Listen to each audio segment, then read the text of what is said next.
اعوذ باللہ من الشیطان الرجیم بسم اللہ الرحمن الرحیم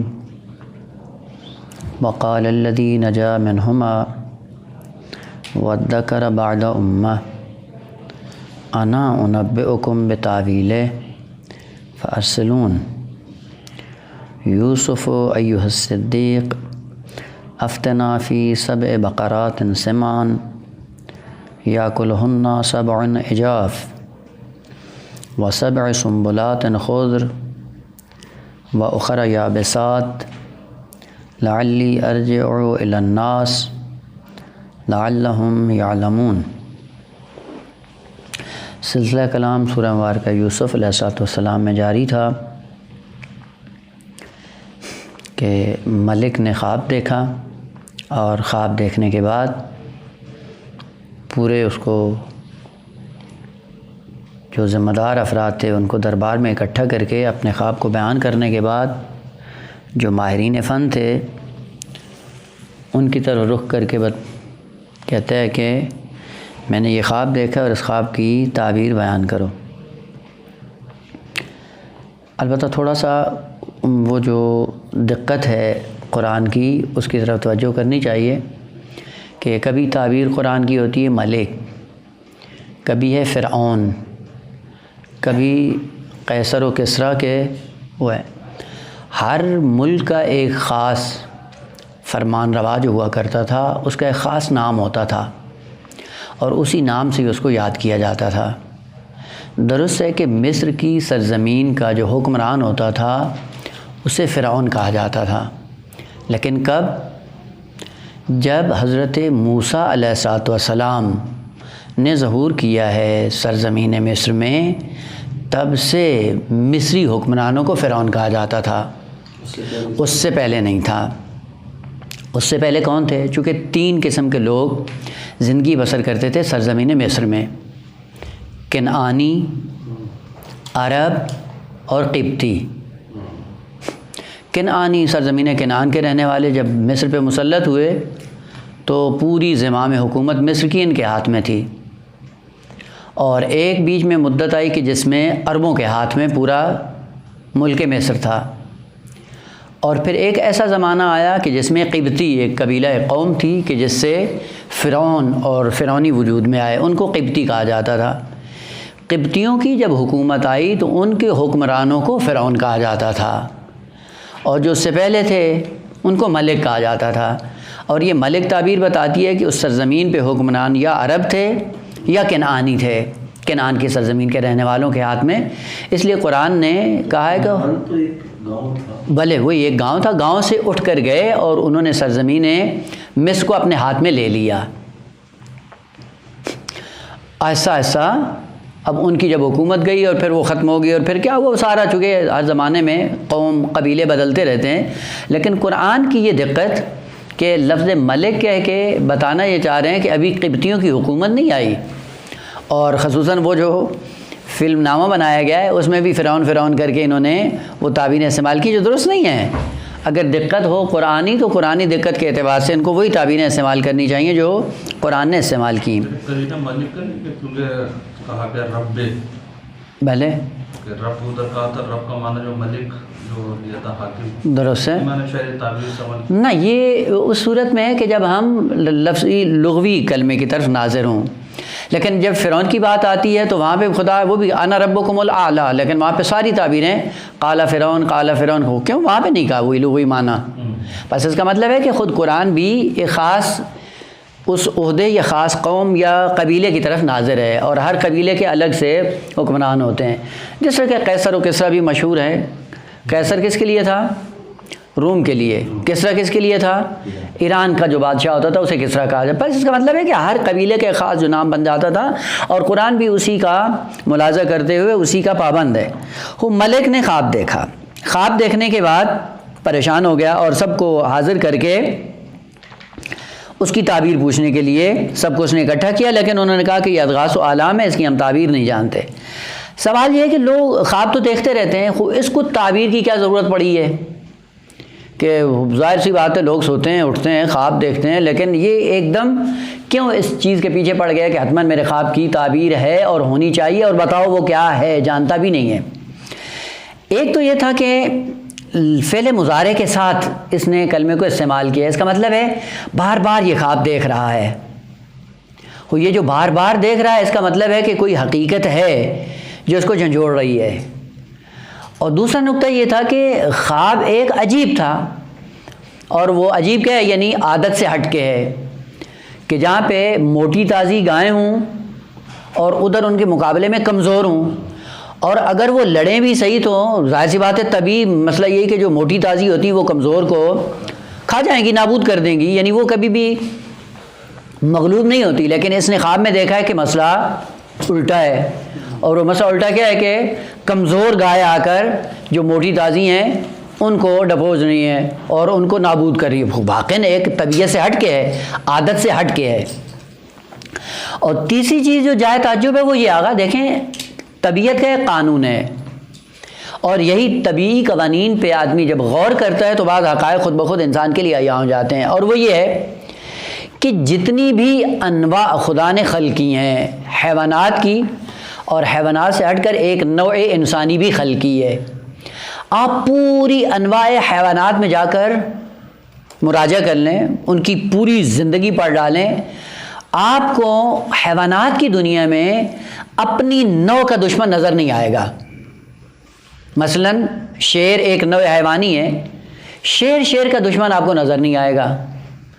شخصی اغراض اگر ہو مفادات تو پھر وہ بھی مورد حملہ جو ہوتا ہے وہ اور چیز ہوتی ہے، اس کا مطلب اس کو نہیں کہہ رہا، کسی چیز کی وجہ سے آپس میں الجھ رہے ہیں، اور وہ کیا ہے، مثلا فرض کریں کہ ایک نے شکار کیا ہے، اس پہ آ جاتے ہیں، پھر ایک دوسرے کو وہ کرتے ہیں، وَإِلَّا مفادات ٹکراتے ہیں، ہم دشمن ہو جاتے ہیں۔ اس کا مطلب ہے کہ اول یعنی عام حالات میں نوع حیوانی اپنی نوع پہ حملہ ور نہیں ہوتی۔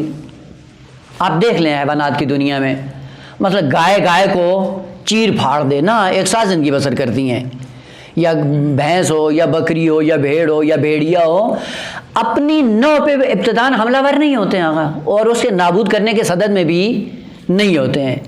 یہ ایک بیچ میں ایک ایسا وحشی کہہ لیں کہ اپنی جب انسانیت سے گرتا ہے، انسان ہے کہ جو اول بذات نوع انسانی کا قاتل ہے اور نوع انسانی کو نابود کرنے کے چکر میں ہے۔ بقیہ کا تو اپنا مسئلہ، اب وہ مفادات کی بات الگ ہے، لیکن نو کی دشمن ہو اپنی ہی نو کی، یہ حیوانات کی دنیا میں نہیں ہے۔ اور تعجب کی بات اس کو یہی تھی کہ خواب میں نے دیکھا، اور وہ کیا ہے، مثلا اگر کوئی بھیڑیا آ کے گائے کو کھا رہا ہو ایک طبیعی سی بات ہے، لیکن گائے اور وہ بھی کمزور اور وہ بھی موٹی تازی گائے کو کھائے، یہ جو ہے طبیعی چیز نہیں ہے، نارمل نہیں ہے، عادی نہیں ہے۔ اور بار بار جب دکھایا جا رہا ہے اس کا مطلب ہے کہ کچھ ہونے والا ہے اس مملکت میں۔ اب وہ احتمالات کی آدمی مطلب فرض کریں کہ کل کو یہی سرزمین مصر میں لوگ جو ہیں قوم یہ اٹھ کر اس نظام کو تہس نہس کر دیں، ممکن ہے، یا ممکن کوئی ایسا کمزور قبیلہ جو اطراف میں ہو جس کی ہمیں خبر نہ ہو اور وہ تیاری میں ہو اور آ کر پورے ملک کو نابود کرنا چاہے، اور ہم اتنے ساز و سامان کے باوجود مغلوب ہو جائیں، خوب احتمال ہے۔ ان احتمالات کی بنیاد پہ ملک ڈر گیا، اور ڈرنے کے بعد آ کر اس نے ماہرین فن کو بلایا، اور والے کہتے ہیں بتاؤ بھائی اس کی تعبیر کیا ہے، آیا ملک نابود ہوگا یا کوئی اور سسٹم یہاں پہ تبدیل ہونے والا ہے، یا کون سی ایسی مشکل ہے جو رونما ہونے والی ہے۔ بس اس کا مطلب ہے کہ ایک چیز کی طرف وہ خود ہی متوجہ ہو گیا ہے کہ ایک ایسا کام ہونے والا ہے جو عام حالات سے ہٹ کر ہے، لہٰذا اس صدد میں آیا کہ اس خواب کی تعبیر بیان کی جائے۔ اور ادھر سے وہ جو ماہرین فن تھے ان کے اندر اتنی مہارت نہیں تھی کہ اس خواب کے مبدا اور منتہا اور مقصد اور تمام علل اور اسباب پر ان کی آگہی ہو اور اس کو بیان کر سکیں، بس ان کے اندر یہ مہارت موجود نہیں تھی، لہٰذا اس نے سب کو اکٹھا کیا۔ اکٹھا کرنے کے بعد کہتے ہیں ہاں افتونی فی رؤیا ان کنتم للرؤیا تعبرون، اگر تم تعبیر بیان کر سکتے ہو تو کیا کرو، بیان کرو، میں نے یہ دیکھا ہے۔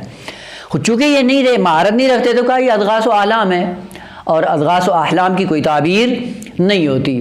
البتہ کل ایک معنی ذکر کیا تھا، احلام حلم کی جمع ہے، حلم کے دو معنی ہیں، ایک حلم کا معنی وہ حد بلوغ اور وہ جو شہوت انسانی جب عروج پہ ہوتی ہے اس زمانے کو حلم سے تعبیر کیا جاتا ہے، اور دوسرا معنی حلم کا عقل ہے، حلم عقل کو کہتے ہیں، جس کی جمع احلام بھی ہے۔ اور ظہور امام زمان علیہ الصلوۃ والسلام کے عنوان سے اگر آپ روایات کو زیر و رو کریں تو وہاں پہ یہ تعبیر آئی ہے کہ احلام مردم، لوگوں کے احلام مرحلہ کمال تک پہنچ جائیں گے۔ وہاں پہ پتہ چلتا ہے کہ یہ احلام بے معنی عقل ہے۔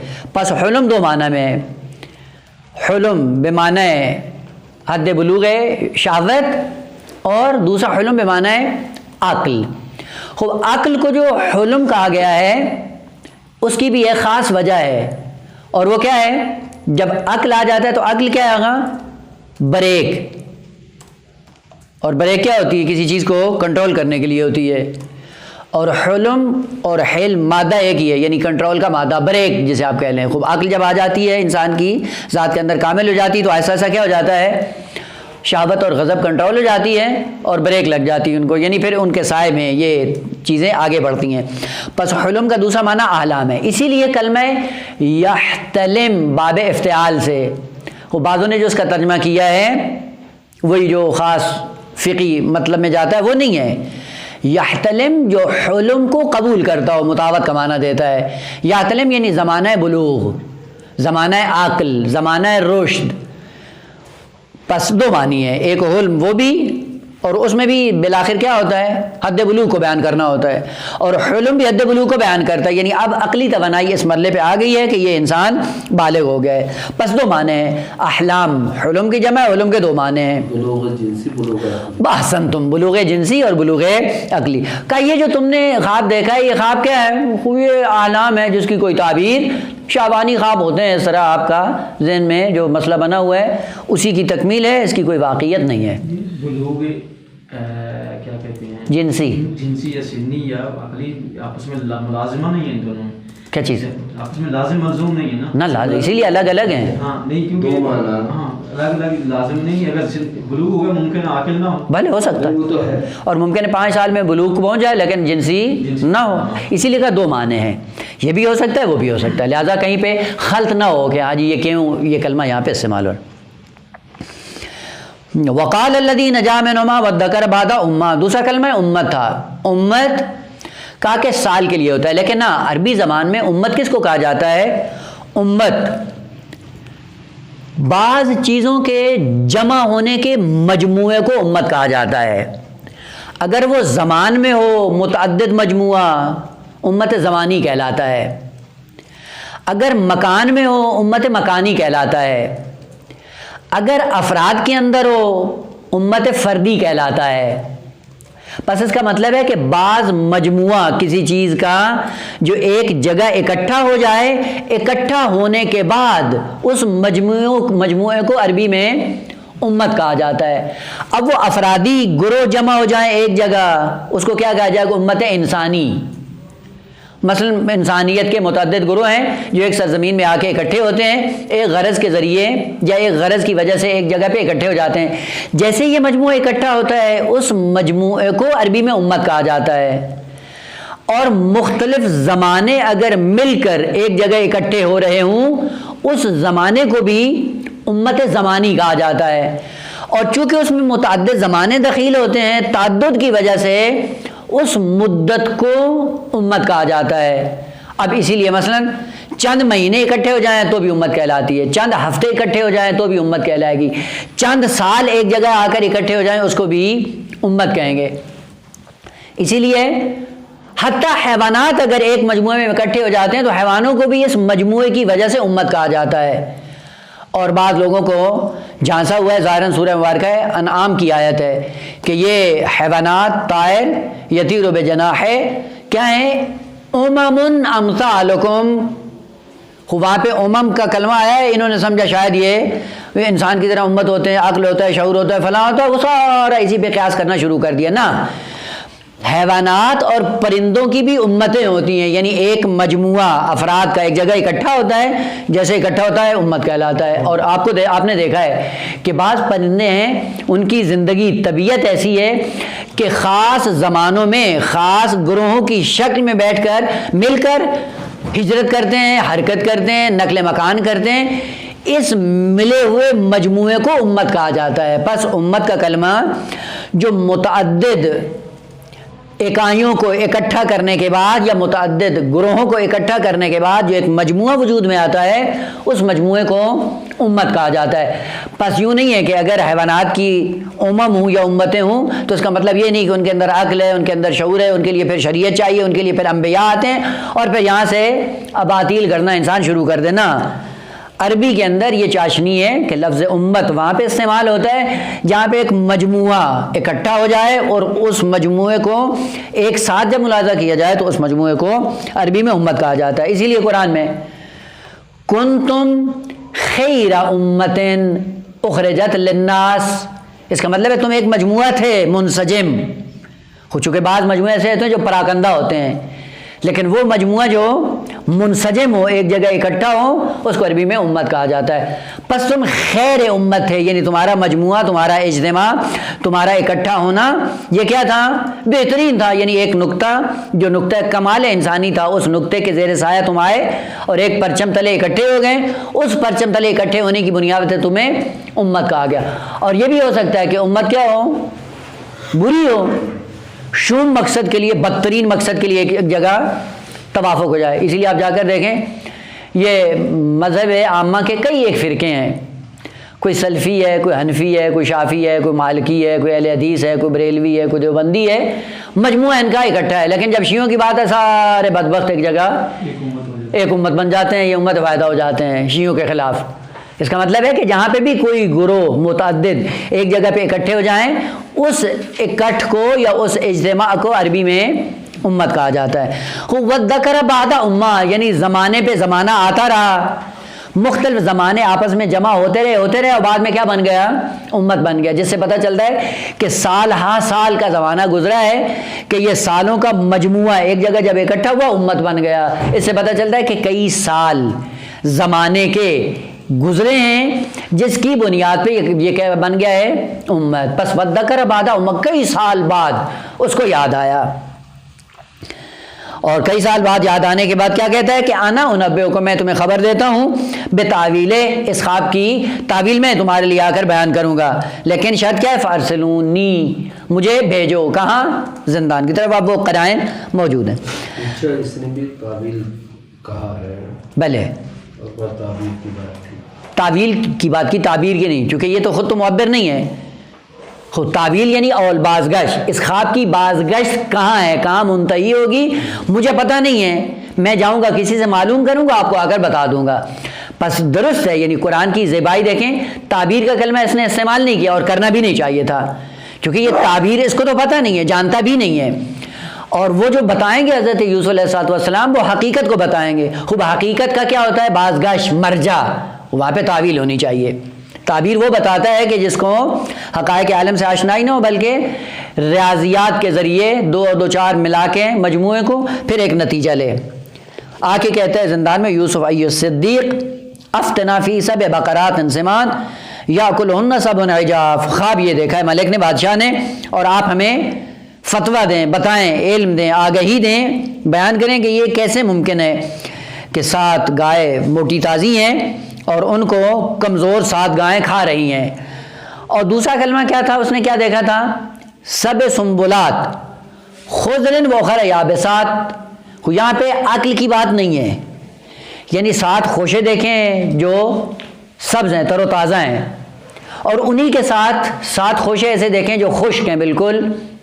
اب یہاں پہ یہ نہیں ہوا کہ خشک خوشوں نے سبز خوشوں کو کھایا ہو، یہاں پہ کھانے کی بات نہیں تھی، یہاں پہ تبدیلی یہ تھی کہ وہ 7 خوشے سرسبز ہیں اور آہستہ آہستہ وہ کیا ہو رہے ہیں؟ خشک ہو رہے ہیں، اور خشک ہونے کے بعد یہ خود ایک قابل تعجب نہیں کیا ہوا کہ مرور زمان کے ساتھ یہ تو خشک تھے اور تر و تازہ سبز تھے اور ایک دم کیا ہو گئے؟ خشک ہو گئے۔ خوب کیا ہوگا؟ لعلی ارجع الی الناس لعلہم یعلمون۔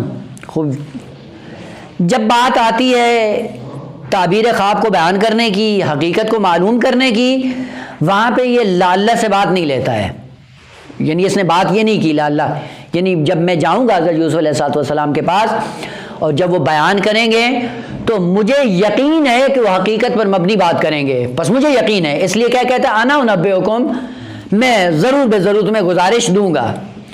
لیکن ادھر سے تھا کہ آیا لوگ قبول کریں گے یا نہیں؟ اب وہ لوگ یا وہ جو بادشاہ ہے یا بادشاہ کے درباری ہیں یا عموم مردوں میں لوگ اس بات کو قبول کریں گے یا نہیں؟ اس کے لیے کلمہ لا اللہ استعمال کرتا ہے. کیوں لا اللہ استعمال کرتا ہے؟ وجہ یہ ہے کہ میں کیوں یقین کے ساتھ بات کر رہا ہوں؟ اس لیے کہ میں اس زندان میں اس کے ساتھ رہا ہوں، میں نے اس کے کردار اور سیرت کو دیکھا ہے، میں نے اس کی زندگی میں کذب دیکھا ہی نہیں ہے. جو ساری زندگی تھی اس کی صداقت پہ مبنی تھی، امانت پہ مبنی تھی. پس میرے لیے ذرہ برابر ابہام یا شاید یا گمان کی بات نہیں ہے، مجھے 100% یقین ہے. اور وہ جو تعبیر بیان کریں گے میں اس تعبیر کو 100% مانتا بھی ہوں کہ یقیناً وہی ہوگا جو یہ بتائے گا. لیکن لوگ مانیں گے یا نہیں؟ خود لوگ نہیں مانیں گے. کیوں نہیں مانیں گے؟ اولاً حضرت یوسف علیہ السلام کو نہیں جانتے، ثانیاً حضرت یوسف علیہ السلام کی مہارت کو نہیں جانتے ہیں کہ یہ جو زندان میں ہے علم کے عنوان سے، ہنر کے عنوان سے، یا اس کے کردار کے، چونکہ دیکھا نہیں ہے. خود جب دیکھا نہیں ہو اور صاحب فن بھی نہ ہو، مہارت بھی اس کی معلوم نہ ہو، طبیعی سی بات ہے کہ لوگ قبول نہیں کریں گے. پس لالا کا کلمہ لوگوں کے لیے جب استعمال کرنا اور وہ اس سے علم اور آگی پیدا کر لیں گے یا نہیں؟ لالا. اچھا، اس میں تعویل جو ہے سب نے استعمال کیا. جب یہ پہلا خواب لے کے آیا تھا تب بھی تعویل، بھلے خیر خالی میں دیکھا تھا تب بھی کہا تھا بتایا. درست ہے. پھر وہ جو جادوگر ہیں وہ تعبیر بتانے والے ہیں، وہ بھی یہ کہتے ہیں کہ ہم اضغاث احلام کی تعبیر نہیں جانتے. درست ہے. حضرت یوسف بھی تعبیر کہتے ہیں. درست ہے. مطلب یہ ہے کہ خواب کے لیے جو ہم تعبیر کی لفظ استعمال کرتے ہیں وہ عربی میں استعمال نہیں ہے. دیکھیں دونوں تعبیریں درست ہیں. تعبیر کیا ہوتا ہے؟ تعبیر عبور سے ہے، ایک نقطے سے دوسرے نقطے تک آپ کو جانا ہوتا ہے. اس لیے پل کو کیا کہتے ہیں؟ معبر، جائے عبور. پس تعبیر عبور کرنے کو کہا جاتا ہے. خوب عبور کر کے جائیں گے کہاں؟ حقیقت تک. اور حقیقت کیا ہوتی ہے؟ وہ مرجع ہوتی ہے. اسی لیے کہا جاتا ہے تعویل اول سے. اول کا معنی کیا ہے؟ مرجع، بازگشت. یہ عبور کر کے آپ کو جانا کہاں ہے؟ ایک حقیقت تک جانا ہے. وہ حقیقت تک اگر پہنچ جائیں گے ہو جائے گا تعویل. اور اگر فقط عبور ہی ہے اور اس حقیقت تک نہ پہنچے، یہ آپ کی تعبیر ہے جو کیا کہتے ہیں؟ حقیقت تک نہیں پہنچی ہے. پس تعویل مقصد ہے اسی تعبیر کا. اور تعبیر چونکہ دوسرے لوگ جب بیان کرتے تھے حقیقت پر مبنی نہیں ہوتا تھا، ممکن ہے ہو ممکن ہے نہ ہو. اور چونکہ ان کو علم بھی نہیں ہوتا تھا اس لیے وہ تعبیر کا کلمہ استعمال کرتے تھے کہ ہم عبور کر رہے ہیں، ممکن ہے مقصد تک جا پہنچیں اور ممکن ہے مقصد تک نہ پہنچے. لہذا حضرت یوسف علیہ السلام نے یہ نہیں کہا میں تعبیر بیان کروں گا. حضرت یوسف علیہ السلام نے کہا میں جو بیان کر دوں گا جس نقطے کو، وہ نقطہ یقیناً محقق ہو جائے گا اور یقیناً تم اس جگہ تک پہنچ جاؤ گے جہاں تک یہ خواب تمہیں پہنچانا چاہتا ہے. پس ایک حقیقت جو بیان کی حضرت یوسف علیہ السلام نے کہ جو حقیقت ہو کر رہے گی، جو مقصد پر پہنچ کر رہے گی، اس مقصد کے اعتبار سے کلمہ تعویل استعمال ہوا ہے. عرض کر رہا ہوں کہ مثلا انہوں نے بھی تعویل ہی چاہی، بھلے انہوں نے بھی کہا یعنی آپ تعبیر ایسی بیان کریں کہ جس تعبیر کے ذریعے ہم تعویل تک پہنچ جائیں. اس پہ تعبیر کا کسی نے لفظ استعمال. بھلے درست ہے. صرف اس نے کیا کیا؟ ان کنتم للرؤیا تعبرون، اگر تم خواب سے عبور کر کے اس حقیقت تک جا سکتے ہو تو بتاؤ. اور وہ کیا کہتے ہیں کہ نہ، کہ ہم تعویل احلام کو جانتے نہیں ہیں، یعنی احلام کا کوئی مقصد ہو جہاں تک آپ کے احلام آپ کو پہنچا وہ نہیں ہے، ہمیں نہیں معلوم ہے. اس کا مطلب ہے کہ تعبیر کے ذریعے آپ کو تعویل تک جانا ہے تو کہ احلام ایسے نہیں ہوتے جن سے عبور کر کے انسان تعویل تک جا پہنچے. بات درست ہے. پس تعویل مقصد نہائی ہے خواب کا. جاتے کس کے ذریعے؟ تعبیر کے ذریعے، عبور کر کے بعض قرائن اور شواہد سے انسان اس حقیقت تک جا پہنچتا ہے. نقطہ دیگر یا مطلب دیگر یہ تھا کہ جیسے ہی حضرت یوسف علیہ السلام کے پاس آ کر اس خواب کی تعبیر کو پوچھنے کی غرض سے جب پہنچتا ہے تو حضرت یوسف علیہ السلام نے ٹال مٹول نہیں کیا، لگی لپٹی سے بات بھی نہیں کی، بغیر کسی چشمداشت کے، بغیر کسی توقع کے، بغیر کسی لالچ کے. جیسے ہی اس نے آ کر خواب بیان کیا فوراً حضرت نے تعویل بیان کر دی کہ یہ ہے یہ. وہ تعبیر کیا تھی؟ وہ یہ تھی. البتہ وہ مطلب بیان کر رہے تھے لعلی ارجع الی الناس لعلہم یعلمون، تاکہ لوگ علم کی منزل پہ آ جائیں. دیکھیں آقا، لوگ ہر انسان کی بات سے آگاہی حاصل نہیں کرتے ہیں، علم حاصل ان کو نہیں ہوتا ہے. وہ کس کی بات پہ ان کو علم اور یقین آ جاتا ہے کہ جس کو پہلے سے جانتے ہوں اور اس کی مہارت سے آگاہ ہوں اور اس کی مہارت کے کئی ایک نمونے ان کی آنکھوں کے سامنے گزرے ہوں، تب اگر وہ جا کر بات کرتا ہے تو اس کی بات سے ان کو ہاں یقین آ جاتا ہے.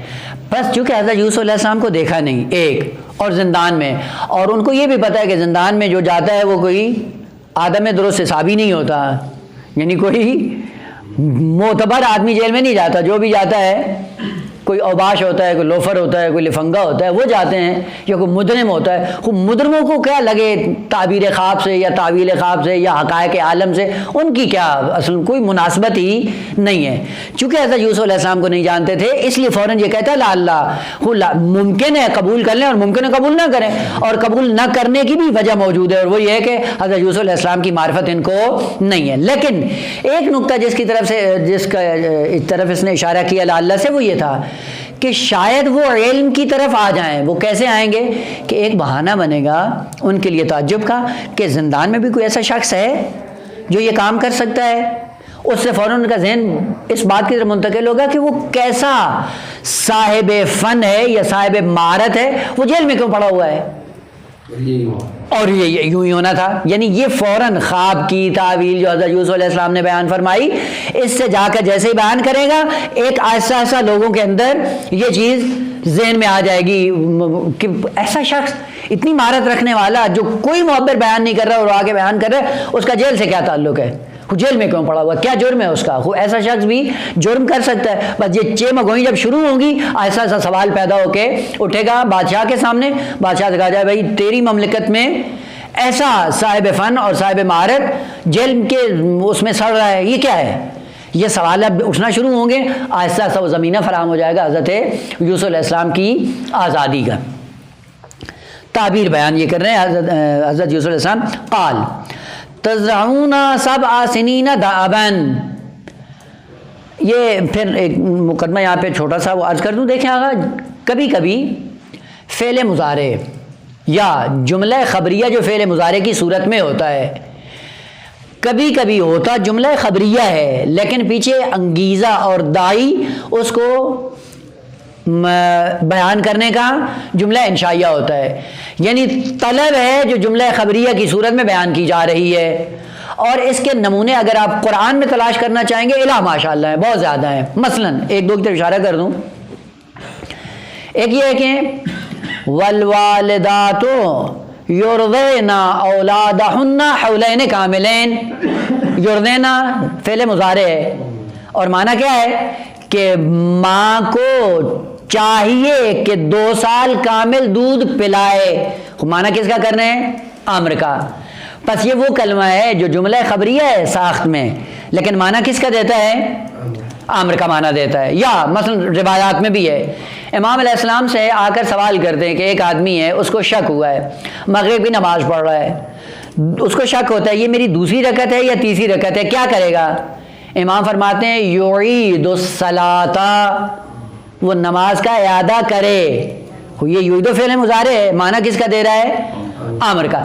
پس یہ ہے فصاحت اور بلاغت کی وجہ سے کبھی کبھی جملات خبریہ ہوتے ہیں اور وہ جملات خبریہ فعل امر کا معنی دے رہے ہوتے ہیں، یعنی مقام انشاء اور طلب میں استعمال کیے جاتے ہیں. یہ کیوں ہے؟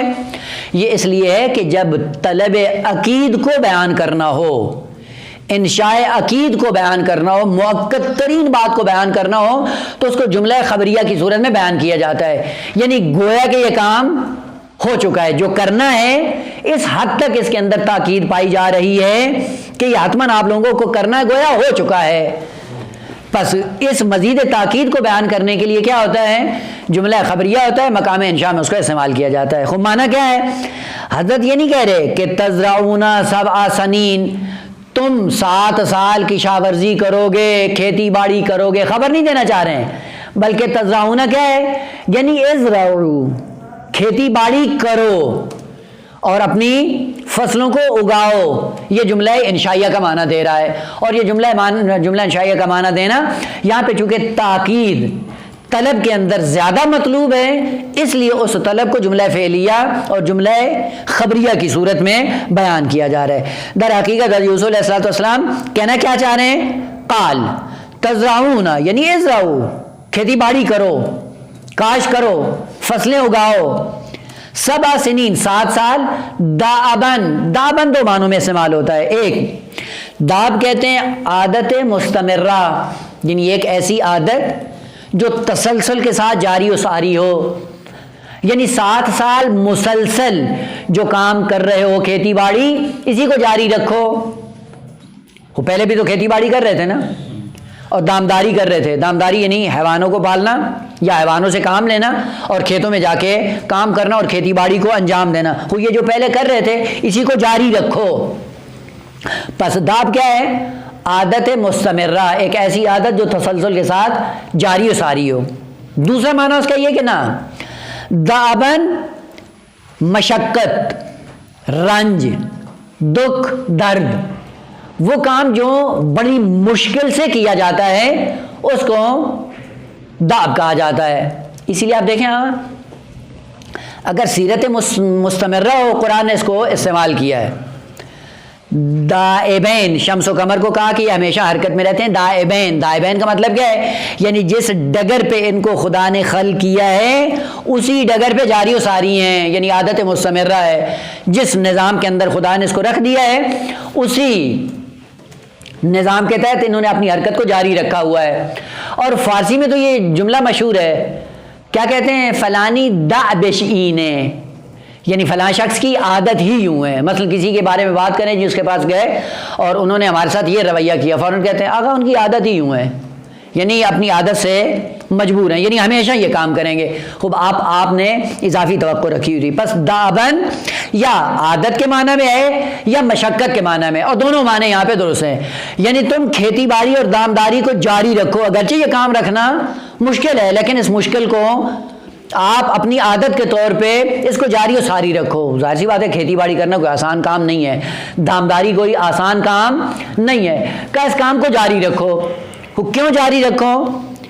فما حصدتم، خوب اب یہ جو ہے یعنی جو تم محصول لیتے ہو، ہے صاد دال، اس کو کیا کہتے ہیں؟ وہ فصل جب پک جاتی ہے، پکنے کے بعد جب فصل کو کاٹا جاتا ہے اس کاٹنے کو کیا کہتے ہیں؟ حصدتم، حصاد یا حصاد، فارسی میں کہتے ہیں دیرو کردن، درو نہیں دیرو، ہاں فارسی میں کہتے ہیں دیرو کردن، یعنی فصل کو کاٹنا۔ گندم کا ایک زمانہ ہوتا ہے، کاشت کرتے ہیں، کاشت کرنے کے بعد اس کی حفاظت کرتے ہیں، جب پک جاتی پکنے کے بعد کیا کرتے ہیں؟ فصل کو کاٹتے ہیں۔ اس کاٹنے کو عربی میں ہے صاد دال سے تعبیر کیا جاتا ہے۔ ساتھ فما حصدتم، جو تم کھیتی باڑی کاٹو گے، فذروہ فی سنبلہ، اب یہ دیکھیں فعل امر آ گیا ہے، یہ فعل امر قرینہ ہے کہ تزرعون سے مراد بھی ازرعو ہے، کہ تم زراعت کرو، اور زراعت کرنے کے بعد کیا کرو؟ جب کاٹو گے ذروہ، اسی محصول اور نتیجے کو کیا کرو؟ چھوڑ دو۔ کہاں؟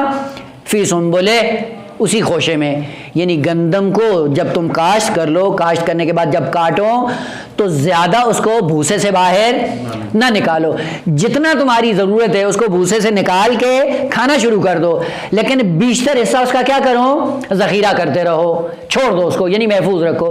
اور یہ بھی ایک عجیب تدبیر تھی حضرت یوسف علیہ السلام کی، جو باذن اللہ انہوں نے آ کر لوگوں کو بتائی کہ گندم کو اگر آپ اس بھوسے سے نکال کر اگر آپ اس کو محفوظ کریں، اسٹور کریں، تو اس میں کیڑے پڑ جاتے ہیں، وہ خراب ہو جاتی، تباہ ہو جاتی، جیسا کہ انہوں نے فلم میں بھی دکھایا تھا کہ وہ جو معبد کے ٹھیکیدار تھے انہوں نے بھی گندم ذخیرہ کی لیکن بھوسے سے نکال کے، اور آخر میں پتہ چلا کیا ہوا؟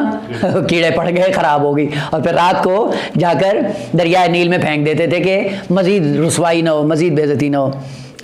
البتہ فلم اس اعتبار سے ٹھیک ہے، لیکن حضرت یوسف علیہ السلام کیا کریں؟ فذروہ، اس محصول کو یعنی ما حصدتم کو ذروہ فی سنبلہ، خوشے میں ہی رہنے دو، اور خوشے کی صورت میں اس کو محفوظ کرنا شروع کر دو۔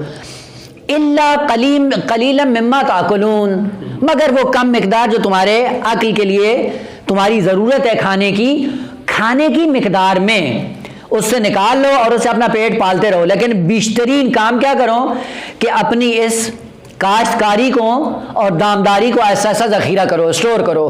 کیوں اسٹور کرو؟ کہا کہ یہ جو 7 سال ہیں، ان 7 سالوں میں نعمت کی فراوانی ہے۔ وہ جو 7 گائیں موٹی تازی ہیں، یعنی یہ کنایا ہے نعمت سے، اور نعمت فراوان ہے تمہارے پاس۔ کیسے؟ دامداری بھی بہت، یعنی جانور مویشی بھی بہت زیادہ ہوں گے، تولید نسل بھی ان کی بہت زیادہ ہوگی، اور تمہاری کھیتی باڑی میں بھی خدا اتنی برکت ڈالے گا کہ کئی گنا تمہاری جنس بڑھتی چلی جائے گی۔ اور ہوتا ہے کبھی کبھی دیکھیں 1 ایکڑ سے کبھی آدمی کئی من نکالتا ہے، اور کبھی کبھی اس میں کوئی برکت نہیں ہوتی، 2-4 من کے بعد وہ پورا ایکڑ زیادہ نتیجہ نہیں دیتا ہے۔ لیکن یہ کہا حضرت یوسف علیہ السلام نے، یہ 7 سال تمہارے لیے فراوانی ہے نعمت کی، لیکن اس فراوانی سے اسراف نہیں کرنا، تبذیر نہیں کرنا۔ اسراف اور تبذیر سے بچتے ہوئے جتنی تمہاری ضرورت ہے اس کو کھاؤ، اور باقی کو اسٹور کرنا شروع کر دو۔ ثم یاتی من بعد ذالک، اس کے بعد کیا آئے گا؟ اس 7 سال کے بعد، یعنی 7 سال یہ تو بہت زیادہ فراوان ہے، جتنا آپ کو چاہیے وہ رکھ لو، باقی اسٹور کرو۔ ثم یاتی من بعد ذالک سبع شداد، وہ 7 سال انتہائی سخت اور انتہائی مشکل حالات تم پہ آنے والے ہیں۔ ہوگا کیا؟ یأکلن ما قدمتم لہن۔ اب یہاں پہ ترجمہ کیا کیا ہے؟ مترجمین نے تھوڑی سی وہ کی ہے، یا محاوراتی ترجمہ کیا ہے یا اشتباہ ترجمہ کیا ہے۔ دیکھیں سب سے پہلے کلمہ یاکلنا، اس سے پہلے کہ اس کا ترجمہ کروں ایک مثال پہلے عرض کر دوں۔ عموماً ہوتا یہ ہے کہ آقا جب انسان کے پیچھے درندہ لگ جائے، مثلا بھیڑیا لے لیں یا کتا، وہ بھیڑیا کتا ہو اور وہ بھی باولا ہو اور کاٹنے کے در پہ، اور آپ جا رہے ہوں اور آپ کے پاس کوئی چیز ایسی ہو کہ جو آپ اس کو ڈالتے ہیں، فرض کریں آپ کے پاس گوشت ہے، تو آپ کو آ کے وہ نقصان نہ پہنچائے، کاٹے نہیں، آپ کیا کرتے ہیں؟ تھوڑا سا اس کو پھینک دیتے ہیں ہڈی۔ جب وہ کھائے گا، جب جیسے ہی کھائے گا ختم ہوگا، پھر تمہارے پیچھے دوڑنا شروع ہو جائے گا۔ اب وہ ڈالتے جائیں وہ دوڑتا آئے گا، ڈالتے جائیں وہ دوڑتا ہے، وہ جب تک ختم نہیں ہوتا وہ تمہاری جان نہیں چھوڑتا ہے۔ اس کلمے کو کیا کہا جاتا ہے؟ کہ یہ حیوان آ کر تمہارے لیے مہاجم بنا ہے، ہجمہ کر رہا ہے اور تم پہ حلہ بول رہا ہے، ہجوم لے کے آ رہا ہے، اور اس ہجوم سے بچنے کے لیے کیا کروں؟ ایسا ایسا اس کو ڈالتے رہو۔ اور یہاں پہ دیکھیں سبع شداد، سب 7 سال آئیں گے۔ 7 سال کیا کریں گے؟ یاکلنا نہ تاکلون، تم نہیں کھاؤ گے، یاکلنا یہ 7 سال کھا جائیں گے تمہارے اناج کو۔ یہ کنایا ہے اس بات سے کہ وہ جو 7 سال آنے والے ہیں، ان 7 سالوں میں نہ بارش ہونے والی ہے، نہ کھیتی باڑی ہوگی، اور نہ ہی تمہارے حیوانات میں کوئی زیادتی ہوگی۔ اور یہ 7 سال کیا کریں گے؟ تمہارے پورے اناج کو کھا جائیں گے۔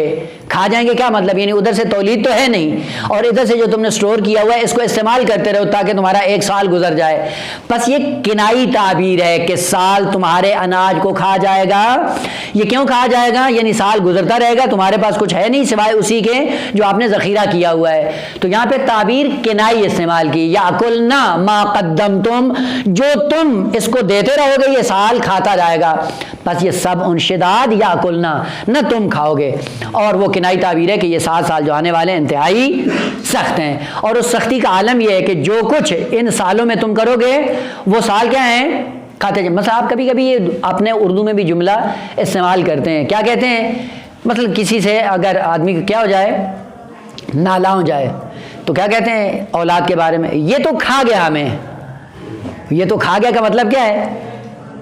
آپ نے نہیں کھایا، کھا گیا کیا؟ یعنی اتنا اس نے خرچ کروایا ہے کہ اب میرے ہاتھ میں کچھ بھی نہیں رہا۔ یہ تعبیر ہے جو اردو میں استعمال ہوتی ہے۔ یہی تعبیر محاوراتی قرآن نے بھی استعمال کی ہے کہ یہ سب انشداد جب آئیں گے 7 سال سخت، یا کل ما قد، جو کچھ تم ان سالوں میں پیش کرتے رہو گے یہ سال اس کو ختم کرتے رہیں گے، نابود کرتے رہیں گے۔ پس مانا وہ نہیں ہے کہ تم کھاتے رہو گے، اگرچہ وہ یہ، اور اسی کے اندر ایک چاشنی ہے جو قرآن نے ذکر کی، اور وہ یہ ہے کہ جیسے جیسے انسان پر سختی آتی ہے وہ سختیاں انسان کو کمزور کر دیتی ہیں۔ اگر سختی نہ ہو تو انسان کمزور نہیں ہوتا۔ مثلا آپ کہتے ہیں یہ بیماری لی، اس بیماری نے تو مجھے ختم کر ڈالا، یہ کھا گئی مجھے، وہ کھا گئی کیا کر ڈالا؟ یعنی واقعاً کھا رہی ہوتی ہے نا، یعنی اس بیماری پہ میں نے اتنا خرچ کیا کہ خرچہ میرا ختم ہو گیا، میں خود آہستہ نابودی کی طرف جا رہا ہوں۔ بس ثم یاتی من بعد ذالک، ان 7 سالوں کے بعد سبع شداد، 7 سال آئیں گے سخت۔ ہوگا کیا ان 7 سالوں میں؟ یاکلنا، یہ 7 سال تمہیں کھا جائیں گے۔ یعنی اس میں کچھ بھی نہیں ہوگا. ہاں کچھ بھی نہیں ہوگا. جو کچھ تم نے بچایا ہوا ہے اگر بچا لیا تو بچ جاؤ گے, اور اگر نہیں بچایا تو یا کلنا, یہ تمہیں نابود کر دیں گے. یا کلنا ما قدم تم, جو کچھ تم پیش کرتے رہو گے, لہنہ ان سالوں میں 7 سالوں میں جو کچھ پیش کرتے رہو گے ایسا ایسا نابود ہوتا جائے گا. اور نابود اگر تم نے اسٹور کیا ہوا کر لیا تو پھر ایسا ایسا یہ 7 سال تمہارے اسٹور کو ختم کر دیں, اس کے بعد پھر کیا ہوگا دیکھا جائے گا. لیکن اگر اسٹور نہ کیا تو شروع میں یہ تمہیں نابود کر دیں گے.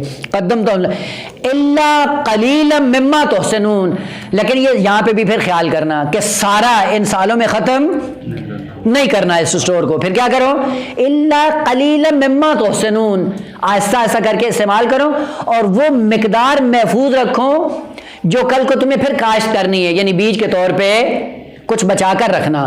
تحسنون حسن سے ہے. حسن کس کو کہتے ہیں؟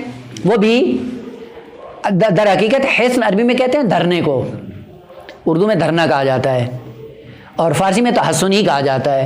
فلاں نے تحسن کر دیا. تحسن کر کے کیا مطلب, یعنی وہاں پہ اکٹھے ہوئے, اکٹھا ہو کے انہوں نے کوئی احتجاج کیا.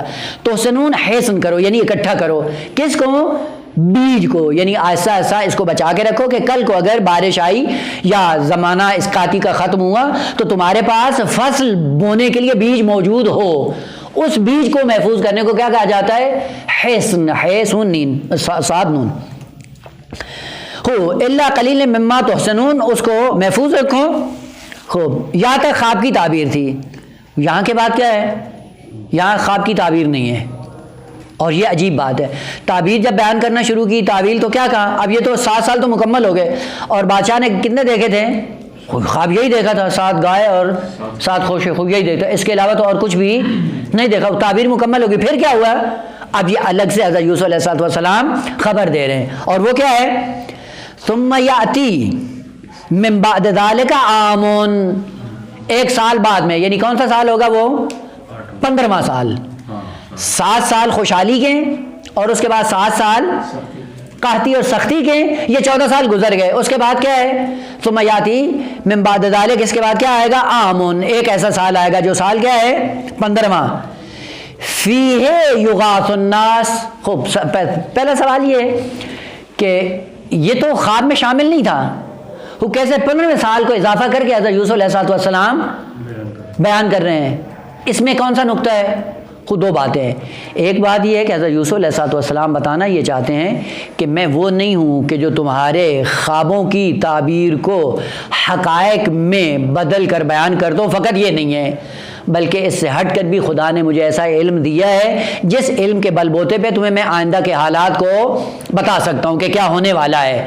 اور یہ کہاں سے بتا رہا ہوں؟ اس لیے کہ علمنی ربی, چونکہ مجھے خدا نے تعلیم دی ہے, اور یہ تعلیم فقط منحصر نہیں ہے کہ میں تمہیں احادیث کا علم بتاؤں یا تمہارے خوابوں کی تعبیر بیان کروں, اور میرا علم اسی میں منحصر نہیں ہے, بلکہ خدا نے مجھے اس سے کہیں زیادہ علم دیا ہے. اور اس کا ایک نمونہ یہ کہ میں یہ بیان کر رہا ہوں کہ اس کے بعد جو 15واں سال ہوگا اس میں تمہاری حالت کیا ہوگی. نہ یہ خواب میں تھا اور نہ انہوں نے سوال کیا ہے, لیکن حضرت یوسف علیہ السلام نے اپنی طرف سے اس کو بیان کیا. یہ جو اپنی طرف سے بیان کر رہے ہیں اس نقطے کی وجہ سے کہ میرا رابطہ ایک ایسی ذات سے ہے جو ذات مسیطر ہے اس پوری کائنات پر, اور اس کائنات کا پورا علم اسی کے ہاتھ میں ہے, اور وہ جس کو جتنا چاہتا ہے دے دیتا ہے. اور میں چونکہ اس ذات سے مرتبط ہوں, اس ذات نے مجھے کئی ایک علوم کے اندر مہارت دی ہے, اور جیسے جیسے ضرورت پڑے گی میں ہر ایک علم کو ظاہر کرنا شروع کر دوں گا. بس یہ جو 15واں سال ہے یہ کیا ہے؟ یہ ناظر ہے اس بات کی طرف کہ مما علمنی ربی. ثم یاتی من بعد ذلک عام, 1 سال آئے گا. فی ہوگا کیا اس میں؟ فیہ یغاث الناس. یہاں پہ دیکھیں بڑی خوبصورتی ہے, جملہ فعل مجہول کی صورت میں استعمال ہوا ہے, یغاث الناس, جس میں لوگوں کو مدد دی جائے گی یا جس میں لوگوں کو برکت دی جائے گی, اور برکت بھی فراوان دی جائے گی. یہ کلمہ غوث 2 طرح سے, غوث یا غیث. غوث واو کے ساتھ ہو اس کا معنی ہوتا ہے مدد, کمک, استغاثہ. مغیث, مستغیثین بھی کلمہ استعمال ہوتا ہے. استغاثہ یعنی مدد طلب کرنا, اغاثہ یعنی مدد کرنا, اس کا جواب دینا. یہ کہاں سے؟ جب مادہ غوث واو کے ساتھ ہو, جب واوی ہو تو اس کا معنی ہے مدد کرنا. اور اگر یا کے ساتھ ہو یائی ہو غیث، اس کا معنی ہوتا ہے باران، لیکن ہر بارش کو غیث نہیں کہا جاتا بلکہ خاص بارش. وہ کیا ہے؟ چونکہ بارشیں بہت سی ہوتی ہیں. ایک بارش وہ ہوتی ہے کہ جو فصلوں کو تباہ کر دیتی ہے، گھروں کو نابود کر دیتی ہے، مال مویشی کو موت کے گھاٹ اتار دیتی ہے. اس کو کیا کہا جاتا ہے؟ مطر. وہ مطر جیسے پاکستان میں آیا، پھر وہ مطر کیا بن گئی؟ سیلاب بن گیا. سیلاب سے نسل انسانی بھی منقرض ہوئی، حیوانات بھی منقرض ہو گئے، جتنا اناج غلہ تھا وہ بھی ختم ہو گیا. اس کو کہا جاتا ہے عربی میں مطر. لیکن جو غیث ہوتی ہے وہ ایسی بارش نہیں ہوتی، وہ ہر جہت سے مفید ہوتی ہے. باران رحمت جسے کہتے ہیں، یعنی فصلوں کے لیے رحمت ہے، اور فصلوں سے ہٹ کے حیوانوں کے لیے رحمت ہے، انسانوں کے لیے رحمت ہے. بیماریوں کو دور کرتی ہے وہ ابھی آج دیکھیں، آج کل مناسبت سے ابھی یہ جو موسم چینج ہو رہا ہے، اور موسم چینج ہونے کے بعد دیکھیں کتنی بیماریاں پھیل رہی ہیں. ابھی ایک غیث کی ضرورت ہے. اگر وہ غیث آ جائے، یہ دیکھیں ساری بیماریاں جتنی بھی وبا پھیلی ہوئی ہے، بخار، نزلہ، زکام سب کو لگا ہوا ہے، ایک بارش کی ضرورت ہے. اب خدا اگر وہ غیث نازل کر دے تو یہ ساری بیماریاں ختم ہو جائیں گی. بس فیہ یغاث الناس، جس میں لوگوں کو غوث پہنچے گا یا غیث پہنچے گا. خود دونوں معنی درست ہیں، لیکن ایک بعید ہے اور ایک قریب ہے. غوث کا معنی کیا ہے؟ مدد، یعنی اس میں لوگوں کی بہت مدد ہوگی. کس کے ذریعے ہوگی؟ بارش کے ذریعے خدا مدد کرے گا، پھلوں کے ذریعے مدد کرے گا، حیوانوں کے ذریعے ان کی مدد کرے گا، یا بیماریاں ان کی ختم کر دے گا، نعمتیں فراوان کر دے گا. یہ بھی مدد ہے. لیکن اگر لفظ غیث ہو تو مستقیماً معنی اس کا یہ ہے کہ بارش کے ذریعے پوری چیزوں کو خداوند عالم کیا کر دے گا؟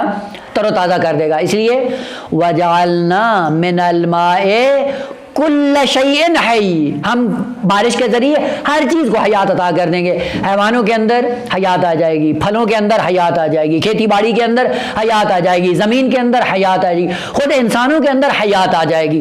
بس اگر غیث ہو تو ڈائریکٹ بارش کی وجہ سے ایک حیات کا سلسلہ چل نکلے گا اس سال میں. اور اگر غوث ہو تو پھر مدد ہوگی. پھر دوبارہ یہ ہوگا، کون سی مدد؟ اب پھر مدد کے لیے آپ کو وہ متعلقہ ذکر کرنے ہوں گے. بس یہاں پہ یغاث الناس فعل مجہول اگر غیث سے لیا جائے تو زیادہ مناسب ہے، قحطی کے ساتھ بھی اور فراوانی نعمت کے ساتھ بھی.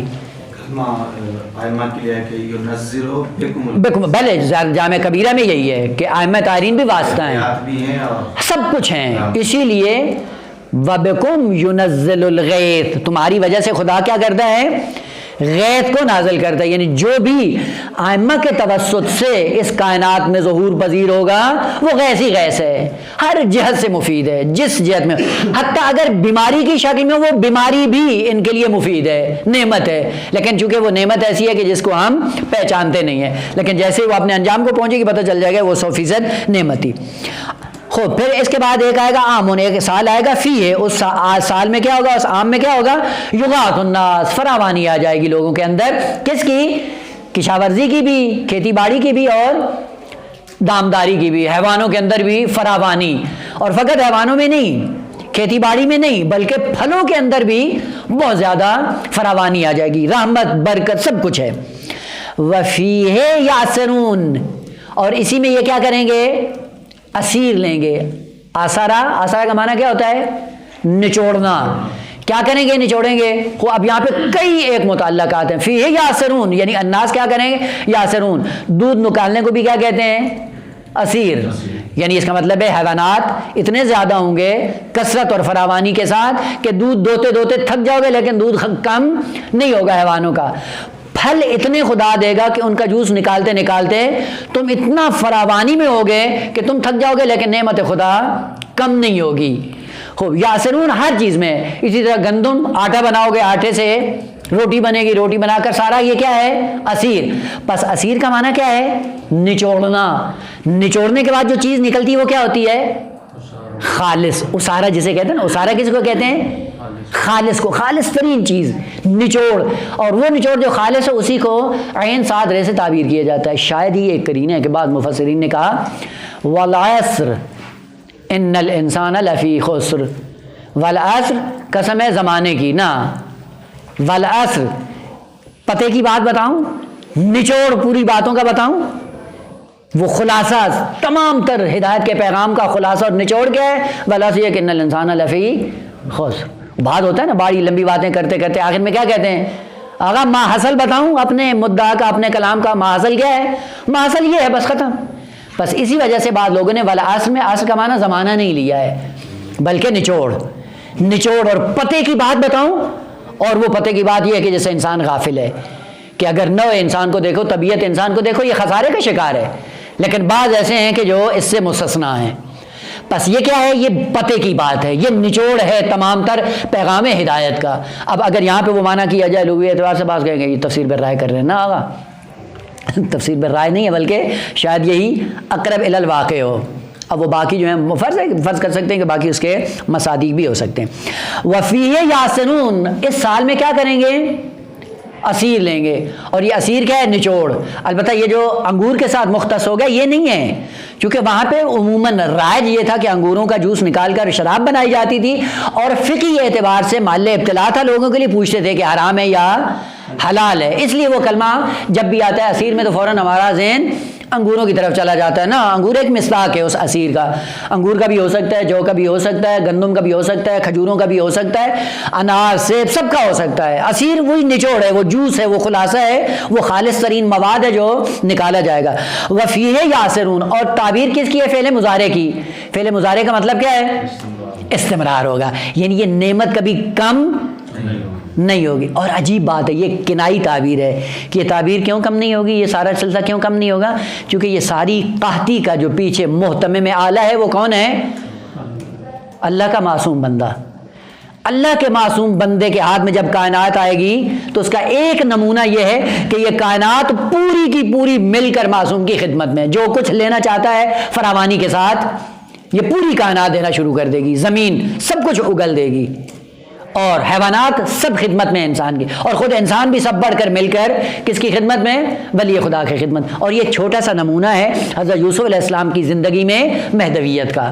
وہ آپ اس کو دیکھ لیں، جیسے حضرت یوسف علیہ السلام کے ہاتھ میں کائنات کی تدبیر آتی ہے، دیکھیں پھر یہ ماحول کیسا بنتا ہے۔ اسی رہتی دنیا پر پورا معاشرہ کیا بن جاتا ہے؟ بہشت، عدالت اپنے عروج پہ، نعمت اپنے عروج پہ، امنیت اپنے عروج پہ، اور عفاف اور پاکدانی، یعنی ہر چیز اپنے عروج پہ پہنچی ہوئی ہے۔ وجہ کیا ہے؟ کہ پیچھے کوئی ولی خدا ہے جس کے ہاتھ میں یہ سارا کام چل رہا ہے۔ اور آپ یقین جان لیں کہ جب ولی خدا کے ہاتھ میں یہ کائنات آتی ہے، جو بھی ہو، تو کائنات رام ہو جاتی ہے، معمور ہو جاتی ہے۔ جس طرح ولی خدا چلاتا ہے چلنا شروع ہو جاتی ہے۔ کیوں کہا جاتا ہے ظہور مہدویت میں کہ جب امام علیہ السلام کے زمام میں یہ کائنات آئے گی تو کیا ہوگا؟ زمین اپنے سارے خزانے اگل دے گی۔ کیوں اگل دے گی؟ کہا اس لیے کہ جو عادل ترین فرد ہے اس کائنات کا، جب اس کے ہاتھ میں آتی ہے یہ کائنات، احساس امنیت کرتی ہے، اور احساس امنیت کرنے کے بعد جو کچھ ہوتا ہے دے دیتا ہے۔ اور آپ یہ دیکھ لیں آگا، معاشرے کے اندر آپ بعض مختصر ہوتی ہیں لیکن آپ ان میں دیکھ لیں، مثلا فرض کریں آگا، اگر ایک چھوٹا سا نمونہ عرض کر رہا ہوں اور یہ ہونا چاہیے، میاں بیوی کا ایک رابطہ ہے، ایک خاندانی زندگی کا یہاں سے آغاز ہوتا ہے، جس خاندان سے بچوں کو آگے پروان چڑھنا ہوتا ہے۔ اگر شوہر کی صداقت، امانت، وفاداری، عفت، محبت بیوی کے ساتھ ہو، اور بیوی کو یقین ہو جائے کہ ہر جہت سے یہ میرا سرتاج ہے، عفت میں بھی، صداقت میں بھی، امانت میں بھی، اخراجات میں بھی، ہر چیز میں امانت دار ہے، تو جو اس کے پاس چھپا ہوا خزانہ ہوتا ہے فوراً اٹھا کر دے دیتی ہے شوہر کو، یہ بھی آپ کا، یہ بھی آپ کا۔ جب پتہ ہے کہ آپ گھر میں ہی خرچ کریں گے، اس کے علاوہ نہیں کریں گے، تو کیا کر دی؟ یہ چھوٹا سا نمونہ آگا، بس اس کا مطلب ہے یہ فطری قانون ہے کہ جہاں پہ انسان کی صداقت، عفت، شجاعت، امانت داری واضح ہو جاتی ہے، وہاں پہ جو بھی ہوتا ہے اس کے مقابلے میں اس کا رویہ اور کردار کیسا ہو جاتا ہے؟ بالکل اسی زمین کی طرح۔ بس زمین کا مسئلہ یہ نہیں ہے، کائنات کا مسئلہ نہیں ہے، جہاں پہ ایسا شخص آ جائے کہ جس کے اندر یہ اوصاف ہوں، پوری کائنات کا رویہ اس کے ساتھ بدل جاتا ہے۔ خوب آج چکے ظالم انسانوں کے ہاتھ میں کائنات آئی ہوئی ہے، اس لیے آپ دیکھیں قحط پڑ جاتی ہے، کبھی سیلاب آ جاتا ہے، کبھی مطر آ جاتی ہے، اور کبھی کوئی مصیبت آ جاتی ہے، مصیبتوں پہ مصیبتیں۔ وجہ کیا ہے؟ کہ زمام کائنات عادل لوگوں کے ہاتھ میں نہیں ہے، اس لیے آئے دن مشکلات کا شکار ہوتی ہیں. اور حضرت یوسف علیہ السلام نے یہ صراحت کے ساتھ بیان کیا ہے کہ آقا یہ کائنات شعور رکھتی ہے، اور کائنات شعور کے بعد ایسا ایسا کیا کرتی ہے، سب کچھ اپنا اگل دیتی ہے. ثم یاتی من بعد ذلک عام فیہ یغاث الناس، جس میں فراوانی ہے، برکت ہے، رحمت ہے، سب کچھ ہے. وفیہ یعصرون، اور اس سال میں کیا کریں گے، ہر چیز کا نچوڑ نکالتے نکالتے تھک جائیں گے، لیکن نعمت تھکنے ختم ہونے والی نہیں ہے. جب یہ تعویل بیان کی، اب وہ جا کر اس نے بیان کر دی. اب بیچ میں سارا قرآن نے رابطہ حذف کر دیا. وہ گئے، خواب کی تعبیر بیان ہوگی، بیان ہونے کے بعد جب سارا سب نے سن لیا، سننے کے بعد بادشاہ کو تعجب ہوا کہ یہ کیا ہوا بھائی، یہ کیسی بات ہے، یہ کیسی مشکل ہے جو ہمارے ملک میں آنے والی ہے. وہ فوراً کیا کہتا ہے، وقال الملک، فرعون نے نہیں، بادشاہ نے کہا، اوتونی بہی، لے کے آؤ اسے. وہ جو زندان میں پڑا ہوا ہے، خواب کی تعویل بیان کی، تعویل جیسے ہی بیان کی ہے فوراً کیا ہو گیا ہے، آزادی کا اہتمام خود بخود ہو گیا ہے. اوتونی بھائی، لے کے آؤ اس کو. فلما جاءہ الرسول، پھر وہی جاتا ہے زندانی اس کے پاس. قال، آ کے کہتا ہے ارجع الی ربک. فلما جاءہ الرسول، جب حضرت یوسف علیہ السلام کے پاس وہ ایلچی آیا، قال، حضرت یوسف علیہ السلام نے اس ایلچی سے کیا کہا، ارجع الی ربک، جاؤ اسی بادشاہ کے پاس پلٹ دو. میں نہیں آتا ہوں. کیوں نہیں آتا ہوں؟ فَاسْأَلْهُ مَا بَالُ النِّسْوَىٰ کے سلسلہ کلام جاری ہے. بس یہاں سے پتہ چلتا ہے کہ حضرت یوسف علیہ السلام جیل سے نکلنے کے لیے آمادہ نہیں تھے. اگر جیل سے نکلنے کے لیے استغاثہ کیا ہوتا تو بہترین فرصت تھی کہ فوراً نکل جائیں، لیکن فوراً نہیں آیا، بلکہ سلسلہ کلام کو موڑ دیا. کیسے موڑا کہ انشاءاللہ بعد میں بیان ہوگا. والحمدللہ رب العالمین.